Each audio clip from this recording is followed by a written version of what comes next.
Je suis le docteur Belmedour, chirurgien à la clinique chirurgicale A du CHU Mustapha et chargé donc de vous assurer la conférence sur le cancer de l'anus. Je dirais plutôt le cancer du canal anal parce qu'on a tendance à confondre un peu quand on parle de l'anus, on a tendance à penser à la marge anale, mais en fait, il s'agit de cancer qui touche tout un segment du tube digestif, à savoir le canal anal, et non pas uniquement cet orifice de sortie qu'est la marge anale. Alors, si on devait définir, donc il s'agit donc de toutes les tumeurs qui sont malignes, bien évidemment, et qui sont développées au niveau de cette partie terminale du tube digestif qui est située entre le rectum et la peau de la marge anale. Les tumeurs qui sont situées au niveau de la partie cutanée de la marge anale, en fait, ne font pas partie des tumeurs du canal anal ou des tumeurs de l'anus, puisqu'elles sont classées par l'OMS comme étant des tumeurs cutanées et elles sont essentiellement traitées, suivies et prises en charge au niveau des structures de dermatologie. Ce qui nous intéresse, c'est ce qui se passe au niveau du canal anal et de la marge anale essentiellement. En fait, c'est le cancer du canal anal, le cancer de l'anus, c'est un cancer qui est assez particulier. Il est différent des cancers digestifs que vous avez dû donc traiter dans les différents cours, le cancer colorectal, le cancer de l'estomac, le cancer de l'œsophage. Différent parce qu'en fait, il s'agit d'un cancer qui est viro-induit, ce qui est assez rare et particulier. Donc, il est intimement indépendant d'une infection virale. Et c'est cette infection virale à l'human papillomavirus qui va être à l'origine de l'apparition du cancer de l'anus. Il est fort heureusement assez rare, puisqu'on dénombre à peu près 2000 nouveaux cas par an en France. En Algérie, on ne peut pas vous donner de chiffres parce qu'en fait, il n'y a pas de registre du cancer qui nous permet en fait de référencer toutes ces tumeurs. Mais on sait qu'il est rare et c'est tant mieux. Il représente à peu près 1% de tous les cancers digestifs et à peu près 6% des cancers qui sont situés entre le rectum et la marge anale. Alors, à l'origine, c'était un cancer qui touchait essentiellement la jante féminine. Pourquoi? Parce que ce sont les femmes, essentiellement, qui sont porteuses de l'HPV. Plus de 90% des femmes, de par le monde, sont infectées par l'HPV. Il faut savoir que c'est un virus qui présente plusieurs génotypes. Il y a des génotypes qui sont tout à fait bénins. Parfois, donc, la personne peut être porteuse de ce virus sans pour autant être symptomatique. Et il y a certains génotypes qui peuvent être donc très, très agressifs et engendrer des dégénérescences et à l'origine justement du cancer du canal anal. Donc, comme je vous l'ai dit à l'origine, il s'agissait de cette prédominance, elle était féminine parce que c'est la femme qui porte l'HPV avec un sexe ratio qui est quand même assez marquant, 4 femmes pour un homme. Mais depuis quelques décades, l'épidémiologie a pratiquement changé. Et pourquoi la femme de 65 ans? Parce qu'en fait, cet HPV entraîne des inflammations chroniques, essentiellement au niveau de la sphère génitale, du col de l'utérus par exemple. Et c'est cette inflammation chronique qui, à la longue, va dégénérer et donner un cancer du col par exemple. La même chose au niveau donc de la région anale. Mais depuis quelques décades, cet âge a diminué vers la quarantaine, mais ça touche non plus les femmes, mais essentiellement les hommes. Pourquoi? Parce qu'en fait, il y a cette, je ne dirais pas apparition ni recrudescence, mais une certaine banalisation de l'homosexualité. On voit de plus en plus donc, de populations homosexuelles. Et c'est une population qui est jeune. Et ce n'est pas les infections chroniques dues à l'HPV qui vont être à l'origine de la dégénérescence, mais la potentialisation de cet HPV, de ce virus, de papillomavirus, par le virus de l'immunodéficience, donc le HIV. Donc, ce changement épidémiologique est en rapport non seulement avec l'homosexualité, mais avec l'infection de l'HIV dont sont victimes ces jeunes hommes homosexuels. Alors, l'incidence, elle est clairement en augmentation, mais la prédominance est toujours féminine, donc, parce que l'HPV est toujours une un virus de la faim.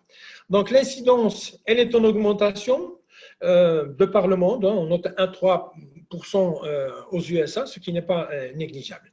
Alors sur le plan histologique, dans plus de 90% des cas, quand on parle de cancer de l'anus, de cancer du canal anal, on sous-entend le carcinome épidermoïde. On va le voir dans le chapitre anapath. C'est un cancer qui a une extension qui une évolution qui est relativement lente, avec une extension essentiellement locorégionale. Rares les malades porteurs d'un cancer de l'anus qui vont présenter des métastases loin de la région pelvienne. Et le traitement est basé essentiellement sur la radiothérapie. Donc voilà un peu les généralités concernant ce cancer de l'anus.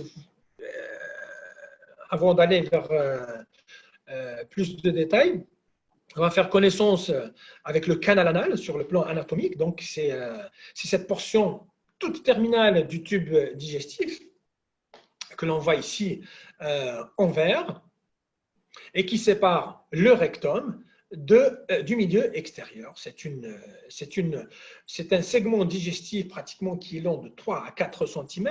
C'est une zone de haute pression. Elle est comprise entre une ligne qui sépare le rectum avec le canal anal proprement dit qu'on appelle la ligne anorectale et une ligne qui sépare la portion muqueuse de la portion cutanée de ce canal anal qu'on appelle la ligne ano-cutanée. C'est une zone de haute pression parce qu'elle est entourée par un système sphinctérien, le sphincter interne et le système externe, qui lui permet la continence et donc autorise ou non l'exonération ou, si vous voulez, la défécation. Cette fonction n'est pas le sujet donc de notre conférence, mais elle est importante à signaler. Alors, ce qui va nous intéresser particulièrement pour le détail du cancer de l'anus, c'est la structure histologique. Alors, au niveau du rectum, vous avez un épithélium de type glandulaire. Et au niveau de l'extrémité inférieure du canal anal, vous avez un épithélium particulier. C'est un épithélium malpigien qui est bien différencié. L'épithélium malpigien du canal anal, que l'on retrouve aussi au niveau de l'extrémité supérieure du tube digestif, donc au niveau de l'œsophage. Ce sont des épithéliums qui sont bien différenciés. Il existe par contre une zone tampon entre l'épithélium glandulaire du rectum et l'épithélium de type malpigien, proprement dit, du canal anal. Cette zone que l'on voit ici en rouge est une zone de transition qui comporte aussi bien des éléments de l'épithélium glandulaire que les éléments de l'épithélium malpigien. Est-ce que c'est important de le signaler? Oui, parce qu'on avait dit tout à l'heure que dans plus de 90% des cas, les cancers de l'anus sont des carcinomes épidermoïdes, puisqu'ils se développent essentiellement sur un épithélium malpigien, mais il ne faut pas s'étonner aussi de lire adénocarcinome sur un compte-rendu histologique. Quand il s'agit d'un cancer de l'anus, cela veut dire tout simplement que c'est des cancers qui naissent au niveau de cette zone de transition entre l'épithélium glandulaire du rectum et l'épithélium malpigien, proprement dit du canal anal. Alors, toujours sur le plan anatomique, ce qui nous intéresse, ce sont essentiellement les éléments lymphatiques. Mais on ne peut pas parler des éléments lymphatiques sans évoquer brièvement la vascularisation du canal anal. Donc, le canal anal, c'est ce petit segment terminal. Il est vascularisé essentiellement sur le plan artériel par les artères hémorroïdales qui vont rejoindre le réseau iliaque et secondairement par le réseau rectal, le réseau mésentérique inférieur. La circulation veineuse est calquée sur la circulation artérielle pratiquement. Ce qui nous intéresse, c'est le drainage lymphatique. Alors, ce qui est important à signaler, c'est que la partie inférieure du canal anal se draine par des ganglions qui sont superficiels. Ce sont les ganglions inguinaux. Alors que la partie supérieure du canal anal, elle suit à peu près la même distribution lymphatique que le drainage lymphatique du rectum, c'est-à-dire il y a un réseau périrectal qui va se drainer au niveau du réseau iliaque et secondairement au niveau du réseau mésentérique inférieur. Alors, toutes ces données, donc voilà un peu les éléments iliaques, les éléments inguinaux qui nous intéressent. Pourquoi? Parce que ce qu'il faut retenir de ces données, en fait, anatomiques, c'est que le canal anal, en fait, est un organe qui est accessible à l'examen clinique, accessible visuellement, parce que tout ce qui va émaner du canal anal peut être vu, et sur un plan palpatoire, il suffit de mettre le doigt dans le canal anal pour pouvoir savoir ce qui s'y passe. Donc, il est très accessible à l'examen clinique. Secondairement, cette distribution anatomique du drainage lymphatique, particulièrement au niveau inguinal, eh bien déjà cliniquement, on peut avoir un statut évolutif du cancer, c'est-à-dire la palpation au niveau de l'aine de ces ganglions nous donne déjà un aperçu de l'état évolutif du cancer. S'il y a des ganglions, on sait déjà qu'on est en situation métastatique. Et tout ça uniquement cliniquement, sans pour autant aller vers les explorations paracliniques. C'est ce qu'il faut retenir. Donc, organe accessible et une stadification possible uniquement par la clinique, par un bon examen clinique. Après avoir vu donc les structures histologiques, on va faire donc, on va comprendre que les différents contingents donc de muqueux dont on a parlé, l'épithélium pavimenteux, l'épithélium cylindrique ou transitoire, va donc donner naissance à des carcinomes épidermoïdes dans plus de 90% des cas. Et donc, c'est ce qu'il faut noter essentiellement. Quand on parle de tumeur de canal anal, du cancer de canal anal, on parle essentiellement du carcinome épidermoïde parce qu'il se voit dans plus de 90% des cas. Le caractère mature, différencié ou pas, n'est pas très important parce qu'il n'a pas d'incidence en fait sur la prise en charge thérapeutique. Dans les 10% restants des cas, eh bien, dans une majorité des cas, ce sont des adénocarcinomes. Comme on l'a vu, ce sont des adénocarcinomes qui vont naître à partir de la muqueuse de transition que l'on a vu tout à l'heure. Dans les autres cas, et c'est vraiment avec des proportions très minimes, on va voir des mélanomes malins, des lymphomes et peut-être une forme assez particulière, le carcinome colloïde,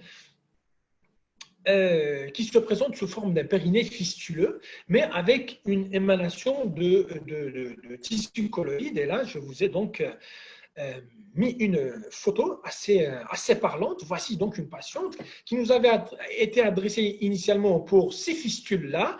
Et vous voyez un orifice fistuleux qui laisse apparaître de la gélatine, c'est de la colloïde. Il s'agit en fait d'un cancer du canal anal de type colloïde muqueux. Voilà, un carcinome colloïde. C'est assez rare, mais il existe. Il faut savoir y penser. Alors, l'extension, on revient un peu vers l'extension.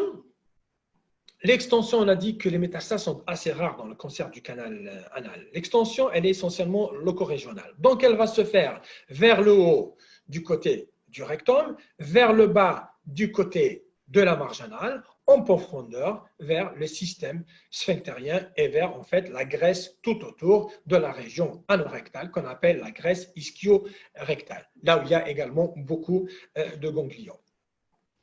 L'extension lymphatique, elle se fait en cas de tumeur basse du canal anal vers le réseau lymphatique superficiel inguinal ou inguinocrural, et quand on est en présence d'une tumeur du canal anal, une tumeur haute du canal anal, eh bien l'extension se fait essentiellement vers le réseau iliaque et secondairement mésentérique inférieur, et ce sont des ganglions que l'on ne palpe pas, que l'on va découvrir avec les explorations paracliniques.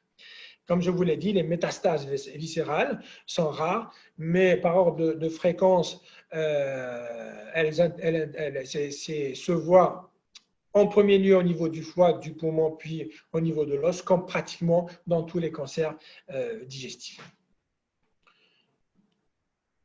Alors, tous ces éléments nous permettent justement d'apporter une stadification. Cette stadification va être importante parce que de la stadification va dépendre le type thérapeutique que l'on va proposer à ces malades. Bien sûr, la classification classique, c'est la classification TNM, donc qui porte sur la tumeur, sur les ganglions et sur les métastases, elle est la clé dans le cancer du canal anal, la classification TNM, elle est clinique. Quand on dit clinique, elle est effectivement basée sur les données cliniques du toucher rectal et des données observatoires, mais les explorations telles que l'IRM, les endoscopies que l'on va voir tout à l'heure, sont considérées comme des éléments cliniques. C'est pour ça qu'on parle d'une classification TNM clinique. Alors, TIS, tumeurs in situ, ce sont les tumeurs les plus favorables, les tumeurs donc, qui intéressent, qui ne dépassent pas la membrane basale sans aucune extension ganglionnaire. T1 pour les tumeurs qui sont très petites, inférieures à 2 cm. Les T2 quand la tumeur est comprise entre 2 cm et 5 cm. Les T3 quand la tumeur est supérieure à 5 cm. Et enfin, on parlera de T4 quand la tumeur envahit les organes de voisinage. Pour les ganglions N0 en absence de ganglions métastatiques, les ganglions, le stade N1A intéresse les ganglions inguinaux ou les ganglions que l'on va retrouver dans le mésorectum, voire au niveau des iliaques internes. Le NMB, ce sont les ganglions iliaques externes, et dans le N1C, on va retrouver tout ce qu'on vient de citer ici, les ganglions aussi bien iliaques internes, externes, inguinaux ou les ganglions du mésorectum. Enfin, absence de métastase quand on met M0, présence de métastase quand on met M1. Et cette classification, vous n'êtes pas obligé de la prendre, mais en fait, elle est relativement simple. Ce sont des centimètres à retenir, moins de 2 cm, entre 2 et 5, et supérieur à 5 cm. Pour ce qui est des ganglions, c'est aussi relativement simple. On parle de ganglions inguinaux internes, de ganglions externes et de ganglions internes et externes. Voilà. En gros, voilà la classification TNM. Il y a beaucoup d'items, mais en fait, il n'est pas difficile de la retenir du tout. Alors, est-ce qu'il y a une population à risque? Je vous ai dit que c'était essentiellement un cancer virodépendant. Il y a donc des facteurs favorisants et surtout une population à risque à individualiser, parce qu'il faut savoir qu'il y a certaines précautions à prendre pour éviter justement d'arriver au stade de cancer du canal anal. Alors, l'infection HPV, on en parle depuis tout à l'heure, Human Papilloma Virus, c'est lui le criminel, si on peut l'appeler comme ça, puisque c'est à partir de l'infection de l'HPV que vont découler des infections à répétition, des infections chroniques qui vont à un certain moment entraîner des dysplasies et enfin donc l'apparition de dégénération osseuse, de carcinome. L'antécédent de condylome, que ce soit chez l'homme ou chez la femme, constitue un facteur favorisant.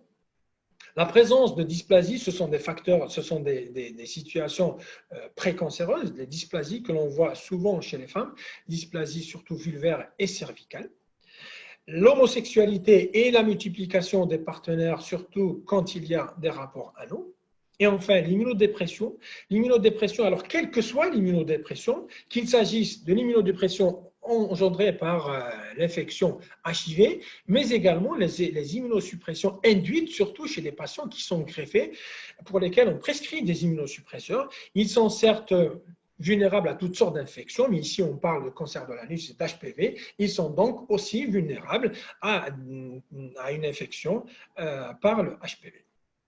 Le tabagisme multiplierait par 5 le risque de contracter un cancer de l'anus. Et enfin, les maladies inflammatoires chroniques, et essentiellement la maladie de Crohn, quand elle est compliquée de lésions anopérinéales, surtout dans les sténoses anales. Vous savez que la maladie de Crohn donne dans certaines situations des sténoses anales. Ces sténoses anales constituent en fait des inflammations chroniques et à ce moment-là, on peut avoir une dégénérescence s'installer, indépendamment de l'infection à HPV, bien évidemment. Alors, le risque le plus élevé, donc la population à risque, c'est bien évidemment la population homosexuelle et surtout la population homosexuelle infectée par le HIV, puisque le risque, lui, il passe par rapport à la population générale de 30 à 100 fois. Alors, à partir du moment où on a identifié la population cible, est-ce qu'on peut donc faire un dépistage de ces facteurs de risque. Donc, la population cible, c'est clair, c'est les personnes qui vivent avec le HIV, les homosexuels, les femmes qui présentent des antécédents génitaux, essentiellement un cancer du col ou bien des lésions précancéreuses, donc les dysplasies du col de l'utérus.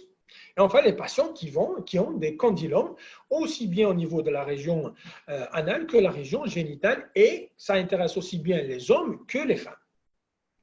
Comment prévenir ou minimiser l'apparition donc de la dégénérescence vers le cancer de l'anus? Par un dépistage. Ce dépistage, il n'est pas consensuel, donc il est annuel, il est discuté. On peut proposer donc annuellement chez les personnes qui sont infectées par le HIV un contrôle annuel, et pour les immunodéprimés, un contrôle semestriel. En fait, ce délai de surveillance est discutable. Il n'y a pas de recommandation de la part des sociétés savantes, mais uniquement des avis d'experts. Alors, comment, puisque là on parle de timing, 1 année ou 6 mois, comment? Eh bien, soit par un simple examen clinique que l'on doit imposer à tous ces patients, soit par une systématisation de l'anuscopie, et parfois par des tests virologiques spécifiques ou bien des prélèvements cytologiques. Donc, la méthodologie donc, de dépistage ou de surveillance n'est pas encore clarifiée. Il n'y a pas de recommandation stricte.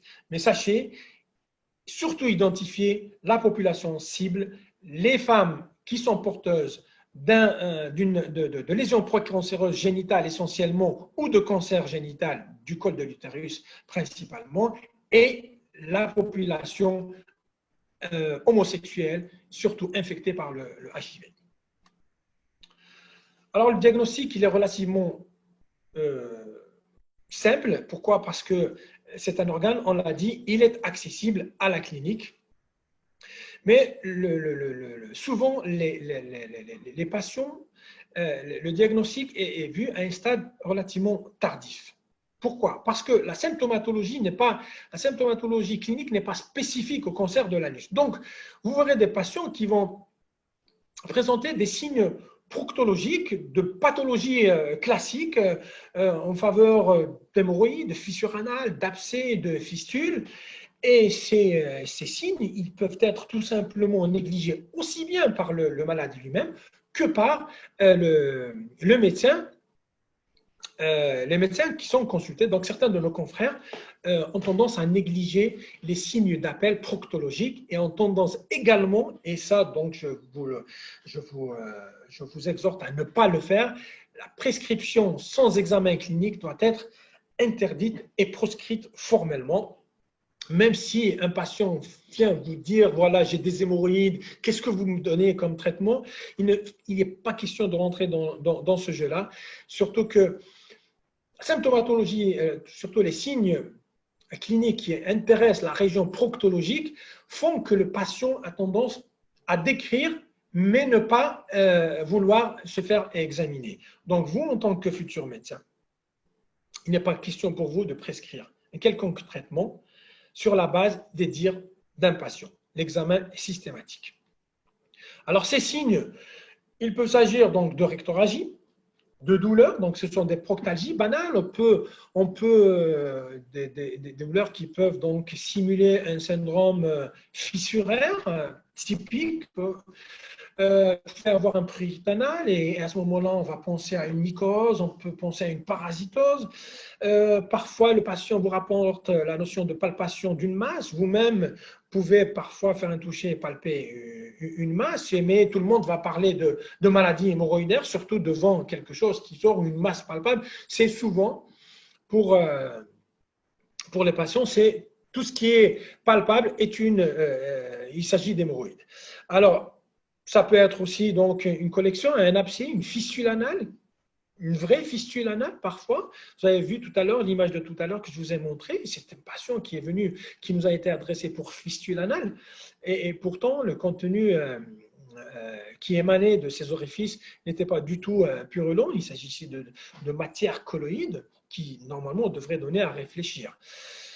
Le patient peut venir consulter pour des adénopathies inguinales et à ce moment-là, vous savez très bien que les adénopathies inguinales peuvent drainer aussi bien le membre inférieur, les organes génitaux externes, la paroi abdominale sous-ombilicale. Donc, ce n'est pas spécifique au cancer du canal anal. À ce moment-là, on peut banaliser, on peut mettre ça sur une affection qui va toucher le membre inférieur et négliger donc tout ce qui est proctologique. Parfois, donc, de faux besoins, internèses, des modifications. Mais en fait, tous ces signes, on peut les retrouver, on peut penser à tout et à rien. Mais l'essentiel, c'est que dès qu'il y a un signe d'appel, vous, en tant que futur médecin, vous devez le prendre au sérieux et surtout aboutir à un examen clinique. C'est ce qu'on attend de vous. Examiner sur la base d'un examen rapporté. Voilà. Un autre mode de découverte, c'est il arrive parfois que la tumeur soit découverte à l'examen anapathe quand on fait une hémorroïdectomie simple ou parfois une fissurectomie. Donc, c'est des patients chez qui nous avons identifié donc une pathologie purement proctologique, bénigne, pour laquelle nous avions proposé une chirurgie et l'anapathe nous rapporte cette notion de dégénérescence sur les tissus examinés. Donc, s'il fallait résumer, signes d'appel ne sont pas les signes d'appel, ne sont pas spécifiques. Ce que l'on attend de vous, c'est d'examiner les patients sur le plan proctologique à chaque fois qu'il y a un signe d'appel, quand bien même il n'est pas spécifique. Cet examen clinique est précédé d'un interrogatoire puisque vous devez identifier les populations cibles, donc les populations porteuses d'HIV, populations infectées par HPV, surtout la femme. Vous devez poser les questions de savoir si elles sont suivies en gynécologie, si elles ont subi des traitements particuliers par voie gynécologique, si elles ont fait des biopsies du col, si elles ont fait des frottis régulièrement. Ce sont ces détails-là qui vont vous permettre déjà de penser à une infection HPV et donc penser au cancer du canal anal. La clinique, l'inspection du périnée, de la marge anale, en déplissant les plis radiés, peut parfois être strictement normale quand la tumeur elle est endocanalaire. Donc, sur le plan clinique, sur le plan visuel, vous ne verrez que ce qui déborde de la marge anale. À un stade précoce, quand la tumeur est petite, bien évidemment, vous ne verrez rien du tout, au niveau de la marge anale du moins. Mais très souvent, les patients vont venir consulter parce qu'ils sont déjà à un stade évolué. À ce moment-là, vous tombez donc face à des lésions indescriptibles. C'est ce que je vais vous montrer tout à l'heure. Idéalement, c'est de terminer l'examen clinique par pas terminé. Le toucher rectal est systématique parce que ça permet de rechercher la notion de masse endocanalaire, mais aussi d'induration. Et toute induration au niveau du périnée est suspecte de malignité jusqu'à preuve du contraire. Idéalement, si vous pouvez terminer l'examen par une anoscopie, ça serait bien parce que l'anoscopie vous permettrait de faire des biopsies. Mais à chaque fois que vous avez des difficultés à réaliser un examen proctologique complet endo-anal, essentiellement, il faut confier le malade à un proctologue pour un examen sous anesthésie qui, lui, va permettre de donner une cartographie, donner du détail et surtout permettre des biopsies pour porter le diagnostic. Donc, d'une manière générale, et ça, je vous l'ai mis en gras, tout ce qui est dur est suspect de malignité jusqu'à preuve du contraire, particulièrement au niveau de la région de la marge anale. Bien évidemment, une fois que vous avez terminé votre examen proctologique, vous faites un examen général. La palpation des aires ganglionnaires doit être systématique. L'examen gynécologique chez la femme, vous n'êtes pas obligé de le faire vous-même. Ce que vous pouvez faire, c'est l'examen bidigital, donc examen toucher vaginal couplé au toucher rectal à la recherche éventuellement d'une induration de la paroi recto-vaginale qui signerait déjà un stade évolué en cas de cancer avéré. Vous terminez par un examen général à la recherche bien évidemment d'une extension à distance et vous rechercherez éventuellement un ganglion susclaviculaire gauche qui s'unit donc qu'on appelle le ganglion de Troisier, voire une hépatomégalie. Donc, s'il fallait résumer cet examen clinique, voilà 3 étapes. Le toucher rectal. Donc, examen clinique toucher rectal est un impératif devant tout signe non spécifique rapporté par un malade au niveau de la région périnéale. Deuxièmement, anuscopie dans la mesure du possible si vous pouvez le faire. Sinon, il sera fait par un proctologue, quitte à le faire sous anesthésie. Et on fait les biopsies, elles sont systématiques. Ce sont elles qui vont donner le diagnostic. 3 étapes incontournables et pourtant faciles, puisque tout est accessible et ce sont des examens qui ne sont pas invasifs. Donc, j'insiste sur le toucher rectal, sur l'anoscopie et les biopsies pour porter le diagnostic d'un cancer du canal anal. Alors, voici cliniquement à quoi ressemble ce cancer anal. Ici, vous avez des bourrelets hémorroïdaires et pourtant, vous avez des ulcérations qui sont hémorragiques. C'est un cancer, pourtant, c'est un patient qui était suivi pour maladie, pour prolapsus hémorroïdaire. Ici également, c'est un patient qui va venir vous dire « j'ai des hémorroïdes ». Et si vous n'examinez pas, vous ne prenez pas le temps de déplisser la marge anale, vous ne prenez pas le temps de constater les différentes ces petits détails, ici c'est une ulcération qui est creusante, ça doit justement vous interpeller soit pour faire des biopsies ou pour le confier à quelqu'un qui doit biopsier ce genre de lésion. Parfois, il s'agit de lésions condylomateuses au niveau du canal anal, comme ici chez cette patiente. Ce sont des condylomes au niveau pratiquement de la marge anale. Il s'agit d'un carcinome qui a été, en fait, c'est un carcinome épidermoïde. Le diagnostic a été porté quand on a réséqué cette petite tumeur qui gênait la patiente. Donc, tout élément qui n'est pas habituel au niveau de la marge anale, au niveau du canal anal, doit être biopsié pour ne pas passer à côté d'un cancer. Alors là, c'est le cas typique du condylome anal. Ici, c'est un condylome anal qui est géant. Donc, lésion typique, je dirais, entre guillemets, précancéreuse ou du moins d'une infection HPV. Dès que vous avez un condylome, vous savez que c'est de l'HPV, vous devez penser au cancer du rectum jusqu'à preuve du contraire. Et là, quand vous avez ce genre de lésion, vous devez confier à un proctologue parce que ce ne sont pas les petites biopsies superficielles qui vont vous donner le diagnostic de cancer du canal anal, mais c'est surtout les biopsies profondes et donc qui nécessitent une anesthésie le plus souvent. Alors souvent, vous allez voir ce genre de patient. Ici, c'est la patiente de tout à l'heure, un périnée fistuleux, qui n'en est pas un, c'est un carcinome épidermoïde de type colloïde. Et on a vu tout à l'heure émaner à partir de ces orifices du tissu gélatineux. Mais dans les cas évolués, ce sont des patients, alors ça, en fait, ce sont des patients qui se sont présentés avec ce genre de lésions. Ici, c'est des condylomes qui ont dégénéré. Ici, regardez, toute induration, tout ce qui n'est pas habituel est un carcinome, est un cancer du canal anal jusqu'à preuve du contraire. Ça, ce sont des stades évolués. Et ne vous dites pas que ce sont des cas rares parce que souvent, c'est à ces stades que l'on voit ces patients et non pas au stade de petits condylomes comme on l'a vu tout à l'heure. Alors, quand vous avez fait votre examen clinique, vous avez porté le diagnostic parce que vous avez eu la présence d'esprit de faire des biopsies.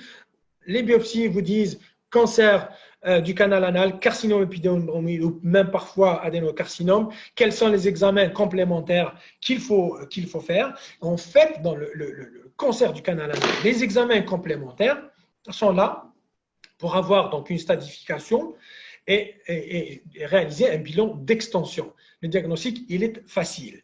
Alors, l'échoendoscopie, elle va préciser l'extension en profondeur vers les différentes couches du canal anal, comme on le voit ici. Voici donc le canal anal, le ballonnet que l'on a gonflé, et l'identification de cette masse tout autour du canal anal. Donc, l'échoendoscopie nous permet de dire quelle couche a été traversée ou a été atteinte ou infiltrée par justement par le cancer. d'une part. Elle évalue l'étendue du sphincter interne, comme ici, on dépasse carrément la paroi, l'épaisseur de la paroi du canal anal et on atteint, donc il y a une atteinte du sphincter, il y a une infiltration du système sphinctérien. L'écho-endoscopie permet également de rechercher les adénopathies périrectales.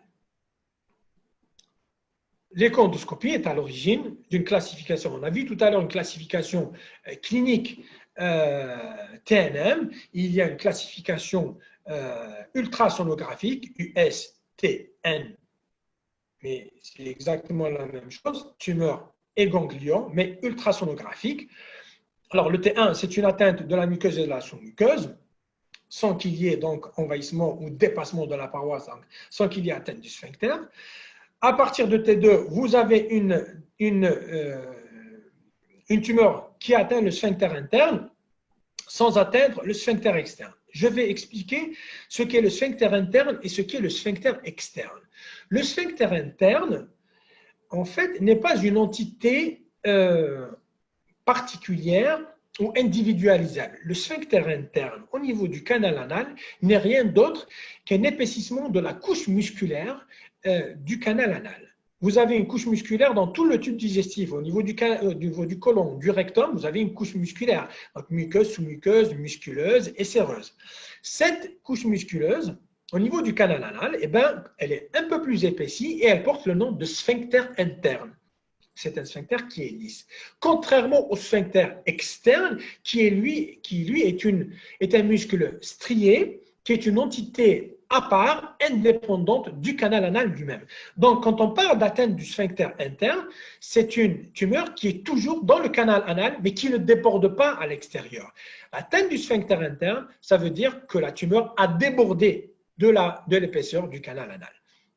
Donc, au stade T1, T2, on est toujours dans le canal anal, mais à partir du stade T3, on est dans le sphincter externe. Ça veut dire que la tumeur a dépassé le tube du canal anal. Et enfin, le T4, comme pour la TNM classique, dès qu'il y a une atteinte d'un organe de voisinage, la vessie et l'urètre, vous êtes en situation de T4.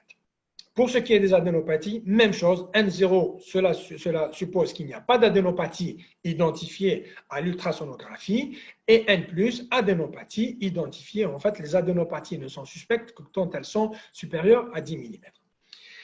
L'échoendoscopie a tout de même ses limites. Elle permet effectivement de donner la profondeur de l'atteinte.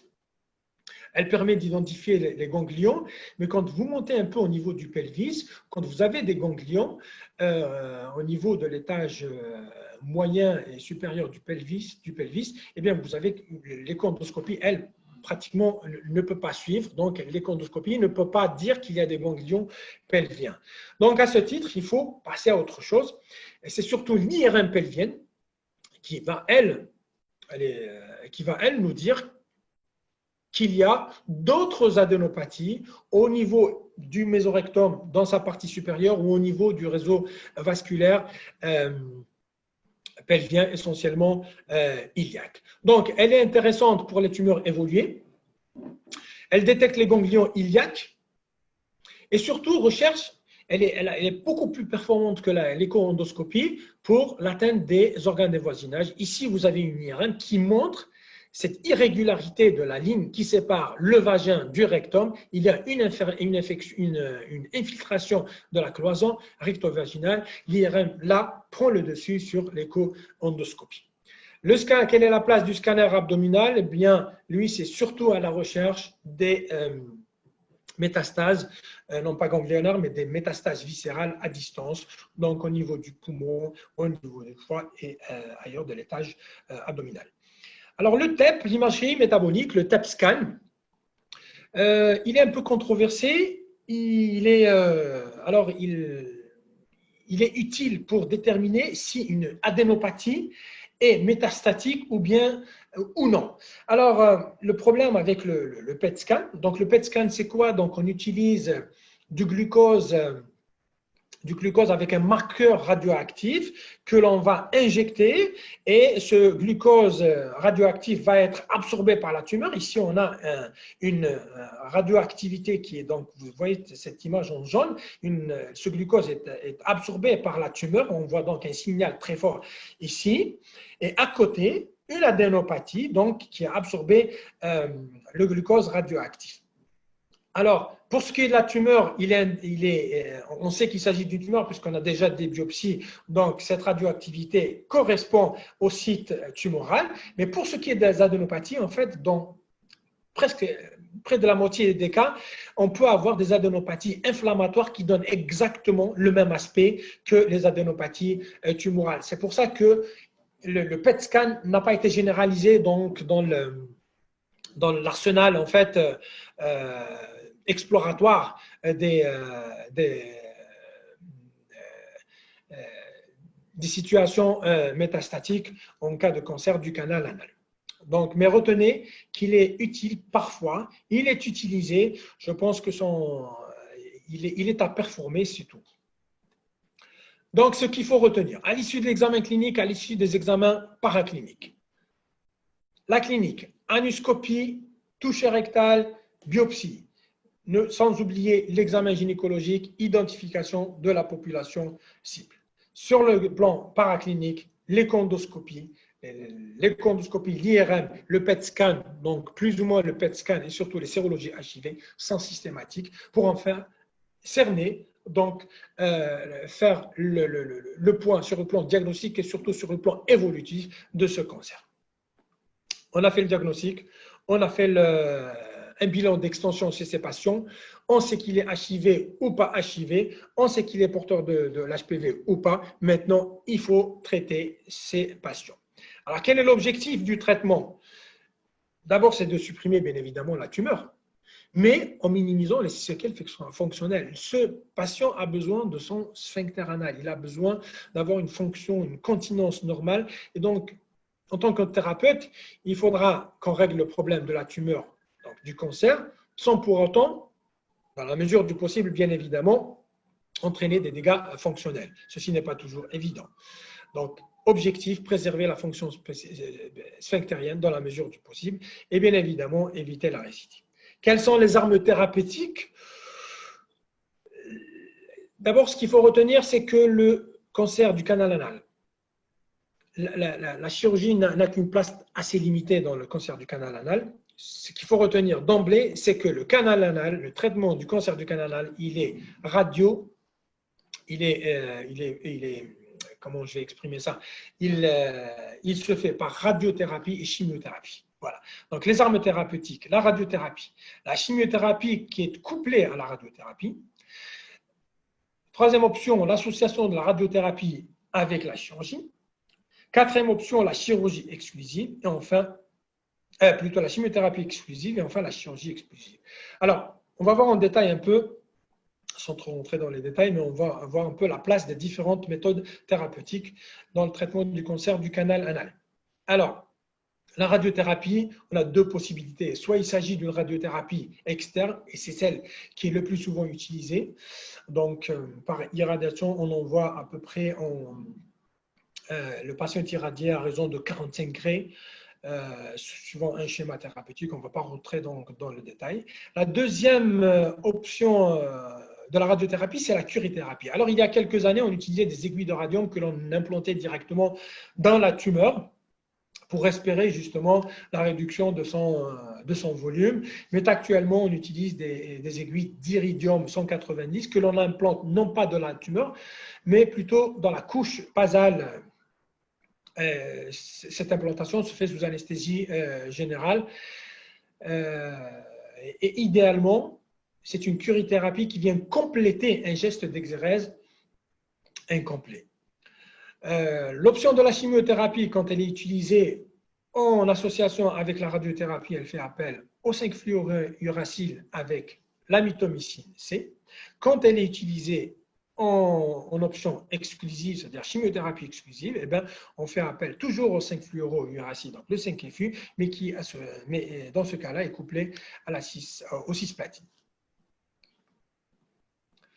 Alors, la chirurgie, quelle est la place de la chirurgie dans le traitement du cancer du canal anal? On peut être appelé à faire une chirurgie d'exérèse locale pour les petites tumeurs inférieures à 2 cm. Quand on a identifié le problème sur le plan histologique, on a initialement fait des biopsies, ou alors quand on a tout simplement réalisé une exérèse d'un paquet hémorroïdaire, d'un petit condylome. À ce moment-là, dans certains cas, la chirurgie d'exérèse est suffisante. Mais parfois, on est appelé à réaliser une chirurgie mutilante.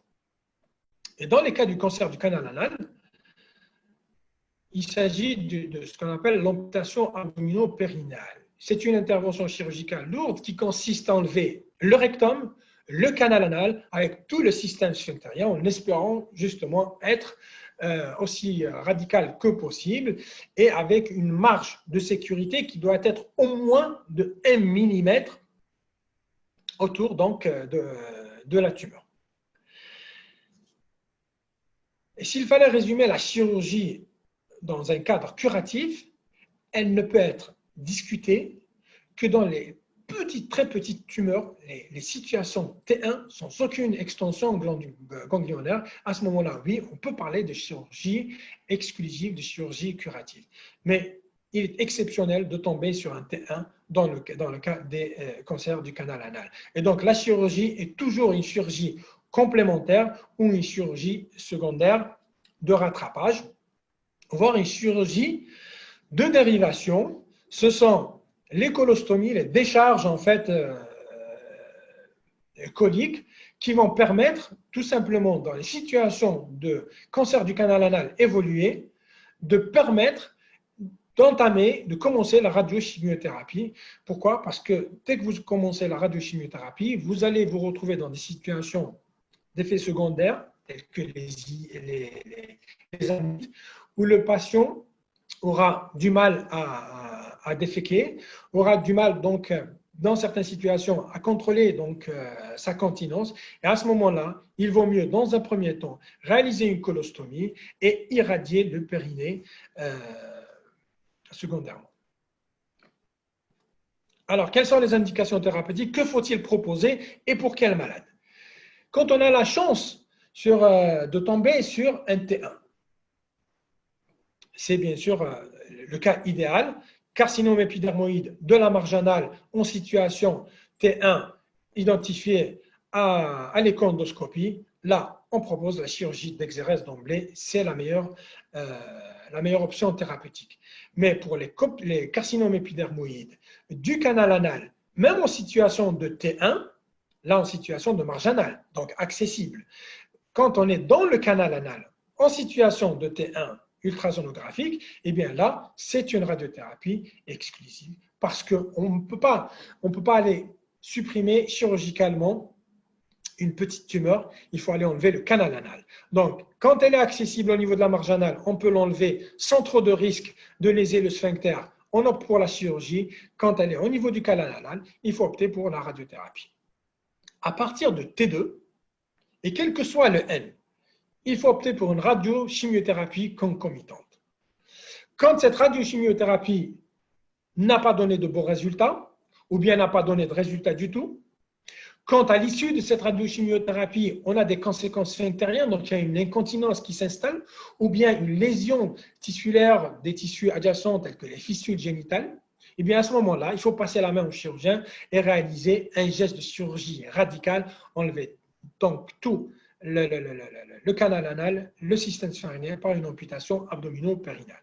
Cette amputation abdominopérinale sera proposée également quand on a eu une réponse après radiochimiothérapie, mais qu'il y a eu, dans les mois qui ont suivi, une récidive locale. À ce moment-là, il faut opter également pour une chirurgie de rattrapage. Dans les autres situations de tumeurs métastatiques d'emblée, là, il n'y a pas de radiothérapie, mais c'est surtout la chimiothérapie exclusive qu'il faut entamer, et secondairement, reconsidérer la situation après donc les cures de chimiothérapie. Voilà en gros donc sur le plan thérapeutique ce qu'il faut faire, sans rentrer dans les détails. Donc pour conclure et pour terminer résumons un peu la situation sur le plan thérapeutique. Il faut savoir qu'il faut donner le temps à la radiochimiothérapie parce que son action elle est relativement lente et donc son évaluation ne peut se faire qu'à l'issue du 5e, 6e mois. Donc, pour dire qu'il y a échec ou absence de réponse ou réponse incomplète. Donc, après la radiochimiothérapie, attendre un certain temps avant de dire voilà, on passe la main au chirurgien ou bien dire voilà, on est en situation d'échec. Lorsqu'on surveille quelqu'un qui a été mis sous radiochimiothérapie, il faut éviter de faire des biopsies systématiques, surtout quand il y a des disparitions des lésions, parce que ces biopsies vont être réalisées sur un tissu qui est pratiquement brûlé et le risque de nécrose, il existe et il est réel. Donc, pas de biopsie pour dire, voilà, il y a eu réponse positive. Non, la réponse positive, elle est clinique et elle est échosonographique. Les récidives, dans 80% des cas, elle survient dans les 2 ans qui suivent justement l'action de la radiochimiothérapie. C'est pour ça que durant les 2 ans qui suivent la réponse, quand elle est favorable, il faut avoir un suivi qui est très rapproché tous les 3, tous les 6 mois. Et enfin, ce suivi doit se faire essentiellement par l'échondoscopie et par l'IRM. Voilà donc en résumé ce que j'avais à dire concernant le cancer du canal anal ou cancer de l'anus. Alors, je ne sais pas si je passe la main aux étudiants, s'il y a des questions, je ne sais pas. Alors, docteur Layada.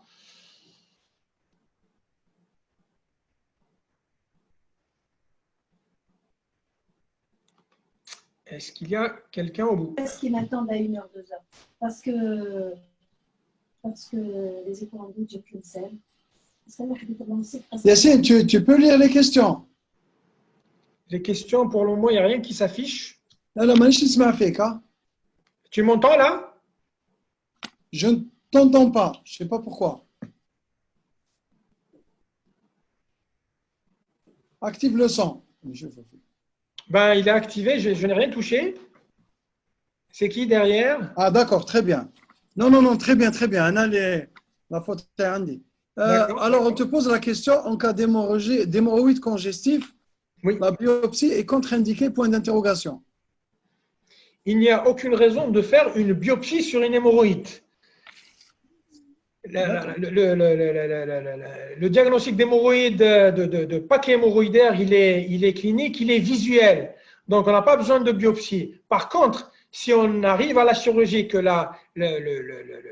l'histologie parle de cancer, à ce moment-là, c'est une autre paire de manches. Ce qu'il faut faire, c'est quand on enlève une hémorroïde, il faut l'envoyer en anapathe, mais pas biopsier avant. Ça, on en a débattu quand on a fait le cours hémorroïde. Ouais. Est-ce qu'on envoie la pièce d'hémorroïdectomie à l'histologie systématiquement? Sur la grande série, la plus grosse série de la littérature, sur les hémorroïdectomies, il y a eu très peu, il y a eu 6 cas positifs. Oui. Et donc, est-ce que c'est utile finalement? Bon, les recommandations sur avis d'experts, hein, c'est quand on a une suspicion. Mais sinon, oui. Oui, mais en fait, nous, la position des chirurgiens, tout ce qu'on enlève est envoyé à l'anapathe. Donc, le problème, il est réglé. Mais est-ce que c'est rentable? Ah, mais ça, là, on parle du coût. Oui, effectivement, bon, si on rentre dans ce débat, on s'en sort. D'accord. On te dit, les rapports anaux homosexuels, est-ce qu'il s'agit des rapports protégés ou non protégés?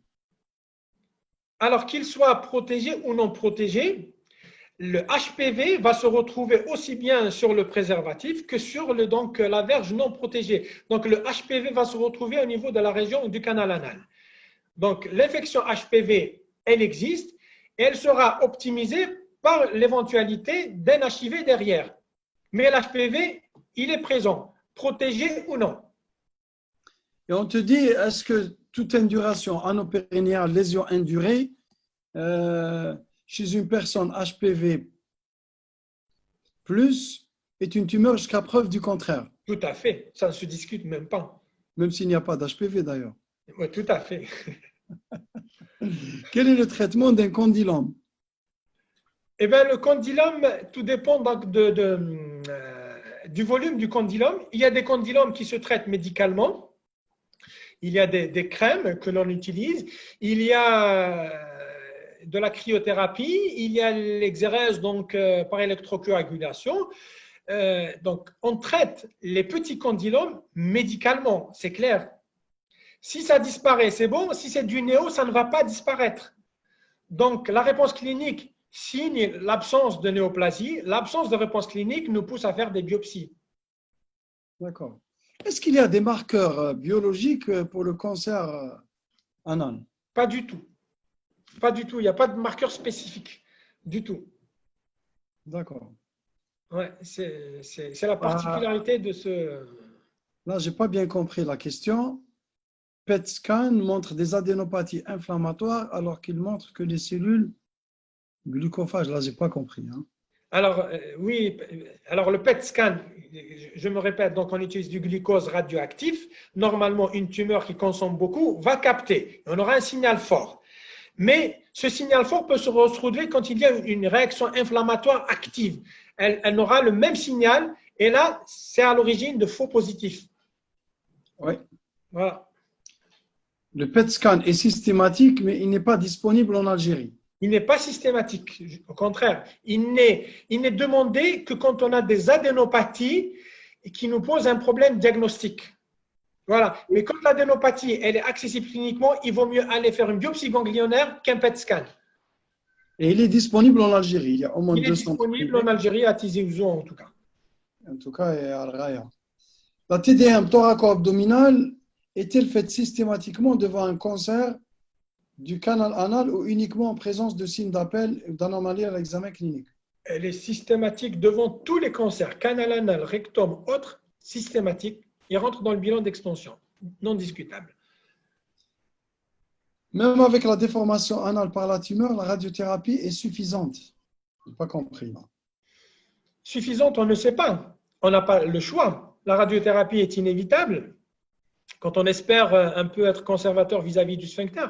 Mais en fait, suffisante, on ne sait pas. C'est le suivi qui va dire si elle est suffisante ou pas. Et on te demande comment confirmer la guérison sans biopsie. La surveillance est seulement clinique. Clinique et ultrasonographique. Vraiment, l'échondoscopie garde son importance dans le suivi. D'accord, très bien. Voilà, c'est quelques questions.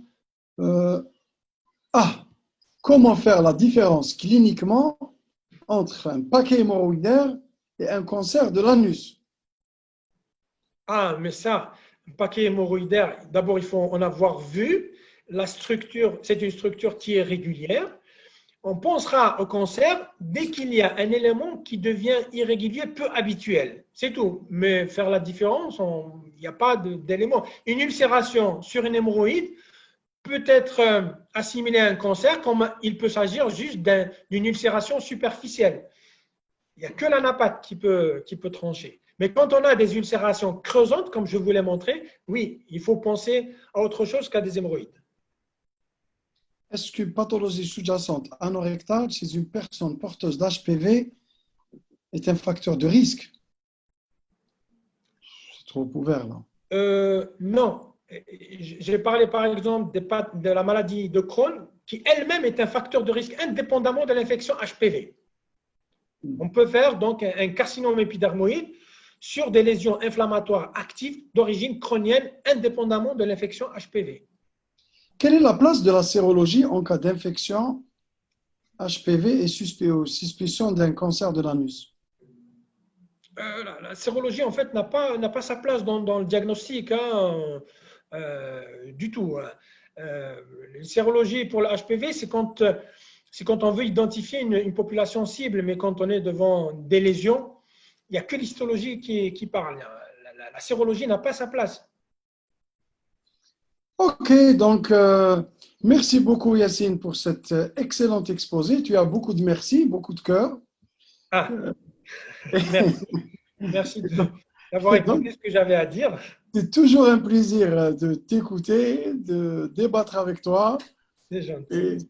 Et je te dis merci encore une fois. Merci aux étudiants, surtout les plus courageux, puisqu'on a plus de 100 qui sont restés quand même. Eh bien, c'est super. Et donc, au revoir. Et à demain, Inch'Allah. Demain, ça sera polypose avec moi. OK.